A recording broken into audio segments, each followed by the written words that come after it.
Coming up next on Landscapes Through Time, artist David Dunlop explores the new Giverny of the American Impressionists in Old Lyme, Connecticut.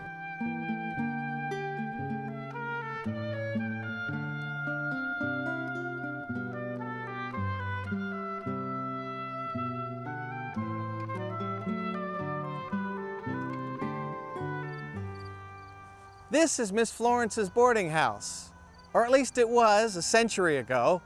I'm David Dunlop, I'm a landscape painter. Today, it's the Florence Griswold Museum in Old Lyme, Connecticut, on the banks of the Lieutenant River. This is where an art colony started. The garden was here, the house was here, and Miss Florence needed boarders to keep her house. Those boarders were American Impressionists. American history happens right here. A century ago, when the American Impressionists pulled up, it was a horse and buggy age about to change. Motor cars, electricity, they were all coming. They weren't here just yet. These artists, Metcalfe, and Child Haslam, and Theodore Robinson, they had been to Giverny, and they came here to start a new Giverny. When they came here, they were painting their landscape. They were painting with their traditions too, with a reverence for drawing and composition out of the ideal Italian landscape they'd learned as the Hudson River painters had learned 50 years before. What were the ideas in the air that made them new American Impressionists? The broken color, the loose strokes. We're going to set up our easels, my students and I, and try some of those ideas here in the garden and on the river. Americans who wanted to study and build a resume had to come to Paris to do that, study in the studios of Bouguereau, Carlos Duran, Jean-Léon Gérôme. And they study artists and a tradition that begins with Claude Lorrain, especially in landscape painting. After Paris, in the heat of the summer, after the studio experience, they came to places like this, Giverny.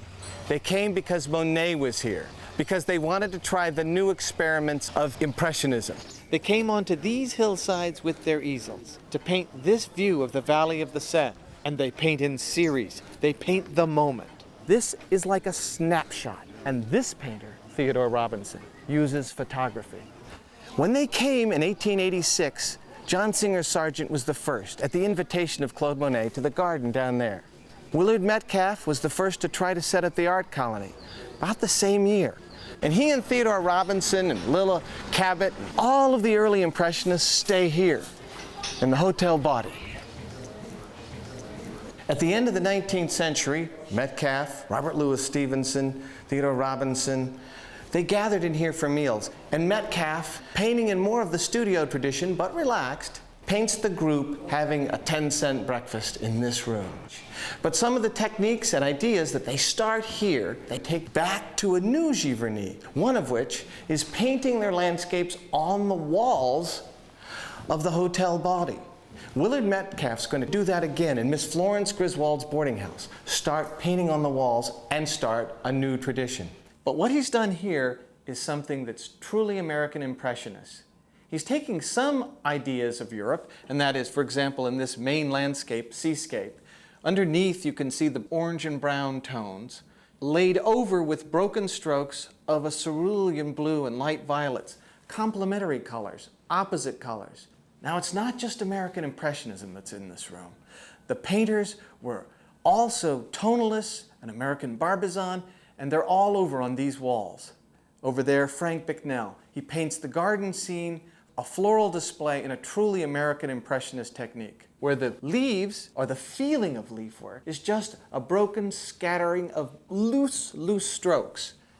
We've been looking at the painted gardens on the dining room walls in the house.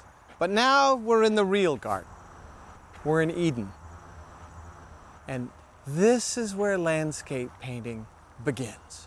Kenneth Clark says, back with the Persians, thousands of years ago, the first landscape painting is here, in the garden, paradise, the Persians' word for a walled garden enclosure. It's where you and I get the word, paradise.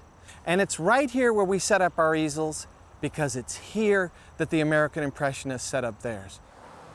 It's thick, it's rich, it's full of texture. That's what attracted them. delightful, sensual, visual texture. It's not the sort of subject that a Hudson River painter would go for. It's not the subject of an ideal landscape painter. It's too textured, it's too intimate, it's too personal. And that's what they liked about it. But before they begin to paint, they still are married to a tradition, and that tradition is the old Hudson River tradition, the ideal landscape tradition from Europe of having a drawing and a composition. The Americans didn't reject their painting traditions as completely as the French rejected theirs. As an impressionist, they want something even more simplified than the traditional landscapes of, let's say, the Hudson River painters. Now there's photography, and painters have to paint differently. But they know they need to be careful not to let things go into middles. They go into stasis. And then think of a simple design. Is light and dark. Corot would have drawn a drawing about line, outside edges, a contour drawing. What they've done differently is to say, that's an area of darkness. That's an area of darkness. There's a line, there's maybe a line, but it's broken. It's discontinuous. They're going to take some of these ideas and build a texture, a fabric, a carpet of colors, juxtaposing small touches, and slowly the painting will accumulate. Now their palette is different.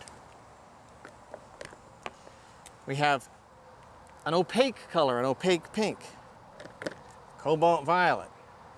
Now ultramarine blue, this is because I'm going to show you how the old system worked, to contrast it with the new American Impressionist system. And there is some Scheveningen blue light. The transparent red oxide, they don't use it anymore. The Hudson River painters, the ideal landscape painters, Poussin, they used it.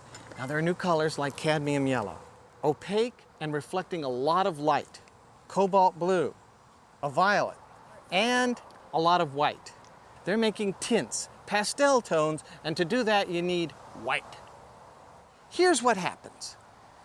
If it's 1825, I'm mixing these colors, the transparent red oxide and an ultramarine blue. They make a nice neutral color. The light passes through those transparent colors and bounces back to the eye. The new colors work differently. There's new color theory, the new technique of painting. Touches, side by side by side, loose, broken touches. They might do a rough sketch first. Let's roughly sketch in where the big shapes will be. Loose, broken, and discontinuous. They're feeling the light in the space. Now, if they've got something that gives them some rough sense of guidance, they'll go with that, and I'm going to go with it. And down here I have some terp, they would have had terp, and a medium, a linseed oil with a little bit of terp in it. But I'm painting opaquely and I'm going to make loose, wild dots, keeping in mind that this is about optics. If it's complementary color, what does that mean? Let's just show you for a second. If I take that cadmium yellow, how can I make it more vibrant? I put its opposite, that's called its complement, next to it. Together they make each color stronger. They notice that. They're not modeling with black anymore. Black's been banned from the palette.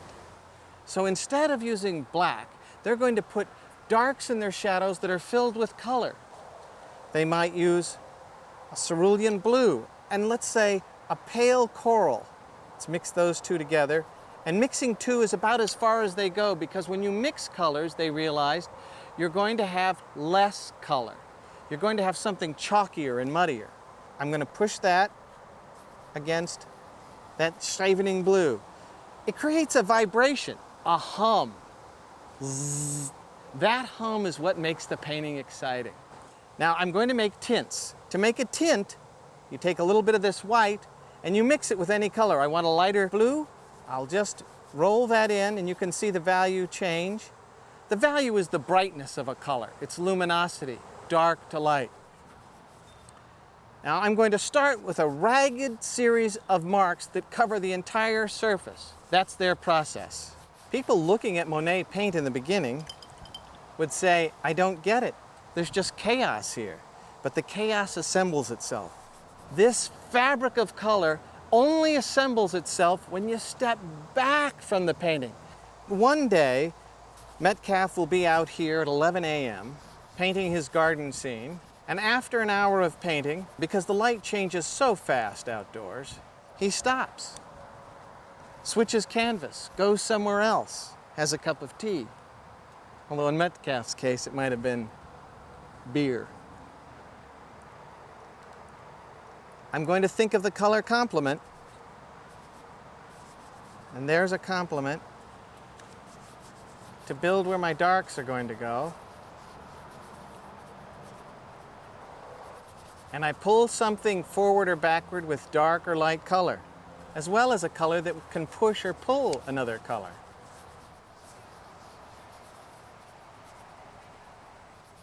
Mix two, never more than two. It's called subtractive painting. Less light comes back to the eye. You're subtracting light from the eye by adding more color. You notice there's no green. I'm mixing it so that my yellows and blues are related. To be outside to paint is so different than to be inside to paint. And they made a religion out of it. They learned this religion with Monet. You stay outside to paint. You don't develop a high degree of finish. You want sketchiness through to the end, because here, your nose, your ears, your eyes, all of your life is suffused with being outdoors. That doesn't happen in the studio. And so you're participating in life in a different way. You're participating in nature. Now you see how I'm working all across? I'm throwing brushes all over the place. That's what they'd be doing. Let me make sure I'm doing that upstairs as well. I mean in the sky. Colors that I'm pushing up here are going to appear down here. You see the brush move in a variety of directions and variety of touches? A big vocabulary of strokes. A little deeper. There's a consistent rhythm, a harmony of touch. Now it was curious, when both Americans and Europeans would first see these sorts of paintings, they'd be offended. Even the American Impressionists, J. Alden Weir, who goes to visit the third Impressionist exhibition in the mid-1870s, he'll take great offense at these paintings and how they were painted, because they're not in the tradition he understands. But he's curious about it. And so he, like all the other American Impressionists, they may be studying at the fancy art schools in Paris, but after hours and in the summer, they try these new ideas, these ideas that apparently offend them. They're doing something that's not in focus. It's an optical process. It's how you see. The tradition had been to look and assemble a focus point, a focus point, a focus point. That's Hudson River. That's French academic style. That's center of vision. In the center of your vision, things are in focus. But outside of the center of your vision, things are not in focus.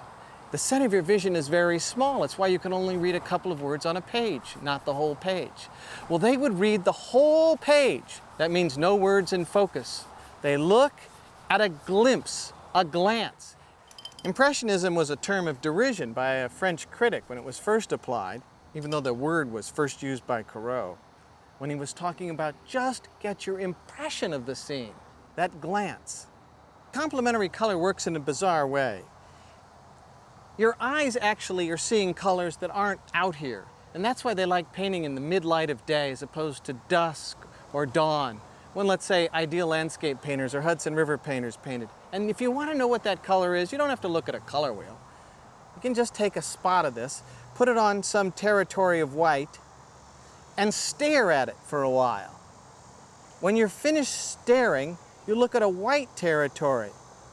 The opposite color is going to show up, because the neural tissue in your eye, your cones, are fatigued of looking at yellow. And so what's left? The violet, because they're still fresh. And so the colors show up not because they're out there, but because they're in here.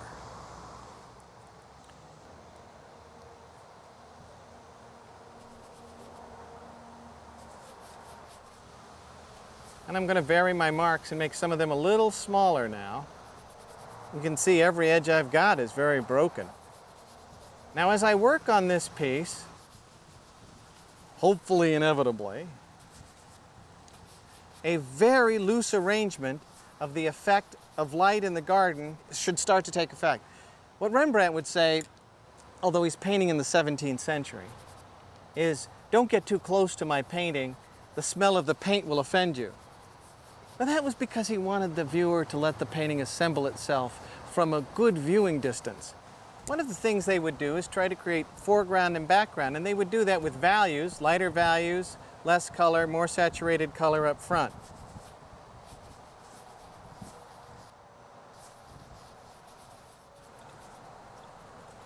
Because it's about area, Monet would talk about, it's not a house, it's not a garden. What is it? Well, it's a dab of pink, it's a scurry of blue, it's a smatter of a triangle of something greenish. The sense of things out of focus when you're just glancing.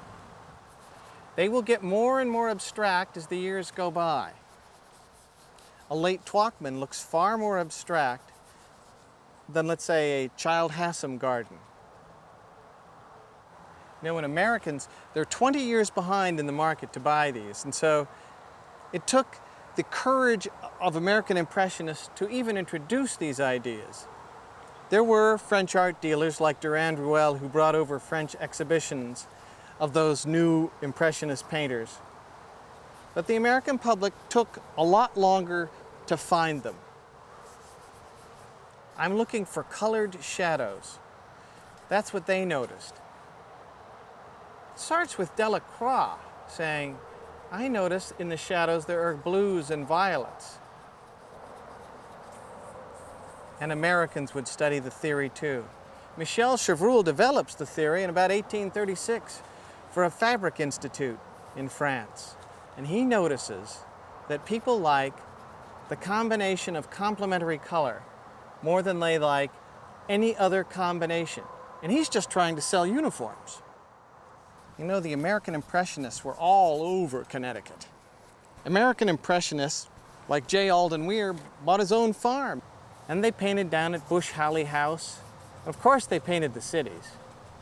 Pissarro had shown them what joy it was to paint the cities. Now, to do this without the painting drying in between is something of a challenge, because the tendency would be to get muddier and muddier color. You need a little bit of light over here, because it's getting a little too gray. I'm testing on the edges here. Just a little flurry of light, because there's little flurries of light out here. And they're moving, everything's dynamic. Your eyeballs are moving, it's called saccadic vision. And the flowers are moving, the leaves are moving, the sun is moving across the sky. Everything's in a state of flux. This is supposed to catch that sense of flux. And you can experiment a little bit, but before you experiment, think about it. That's what they did.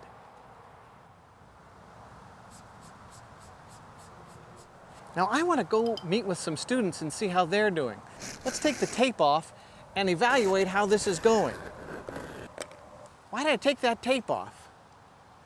Apart from just trying to vaguely impress you, I wanted you to see that I painted off the image, out of the image. Because when I take it off, now you can assemble it. Monet would work on 6, 8, up to 14 paintings in a single day. Now he doesn't finish any of those paintings, but every day he returns to the same spot at 11 a.m. with the 11 a.m. painting, at 2 p.m. with the 2 p.m. painting. Works for an hour, stops, comes back. At the end of a month, this accumulation of atmosphere and texture, it amounts to a painting. It's a slow process. It's an aggregate process. Well, let's see how some of the students are doing. Vicky, you've got some wonderful aspects to this painting. Let's start at the top. Okay. This darker blue to lighter to the horizon, giving depth to the distance. Nice job. Okay, and right here, all of these variegated textures. See how these going all sorts of ways, that tumble of texture. Good work. Oh, well, thank you.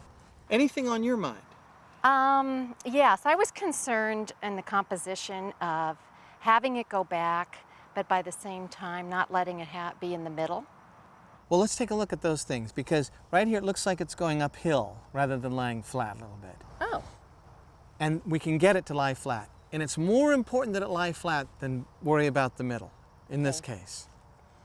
So let's do that first. The height here and the height here are the same, and we want one to be dominant. So let's make this the big one and bring this down, and that'll help push this space back. Okay. I want to say something because many people don't know when I come around to students and work that I'm working on the painting with them. And that's the tradition of Turner and Claude and David. The teacher would come and work directly on the student's work, whether it was Verrocchio and Da Vinci, because they did it too. But it was many people, master to master, working on each other's painting. Peter de Hoek could go over to Vermeer and say, maybe you want to do this with your design. Did they touch each other's They paintings? touched it. That's amazing. Just as a way of letting you know, I'm going to be working a little bit on your painting. But it's part of that tradition. I trust you. Okay. I'm going to put a little medium on my brush, on my, well, the rag. And we're going to lift this up.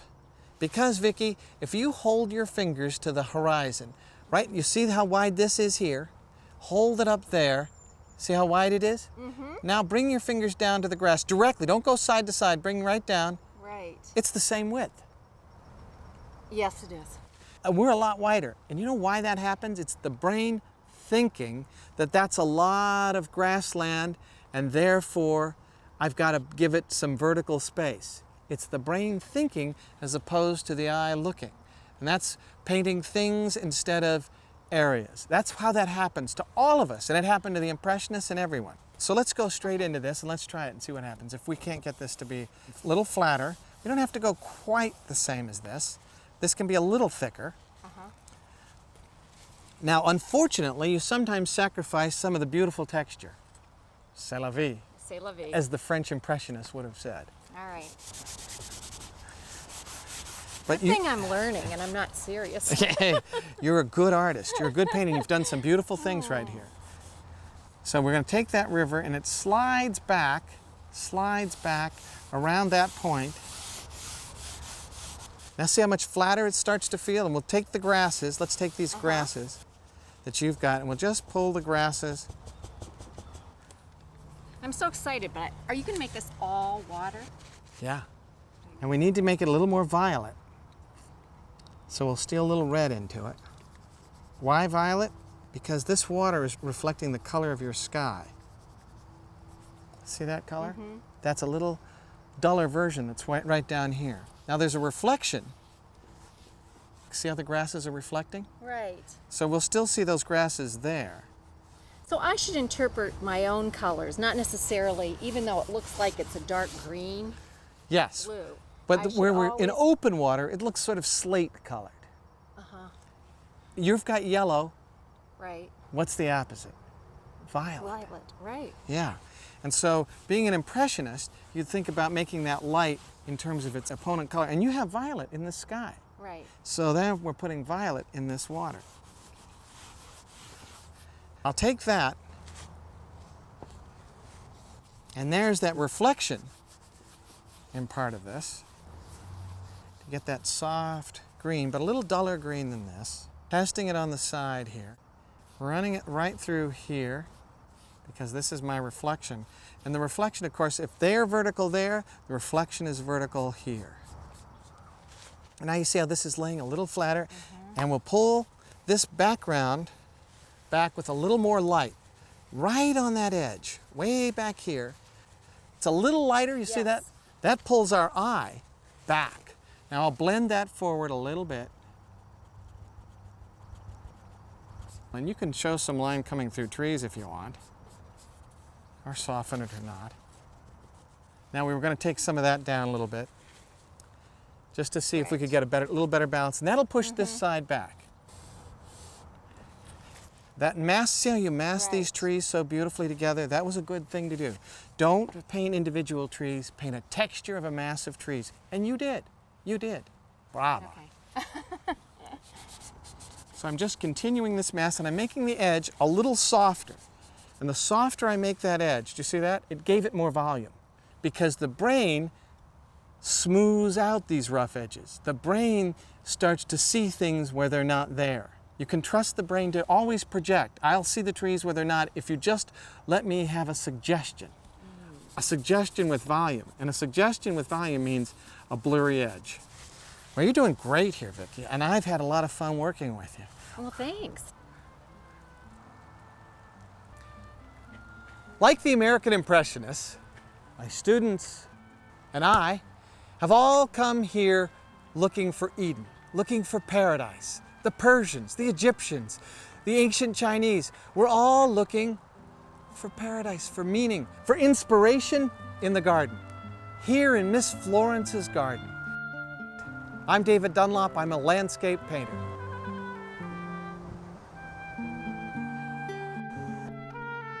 On the next Landscapes Through Time, artist David Dunlop travels to the east coast of the United States to explore the transcendent landscapes of George Inness.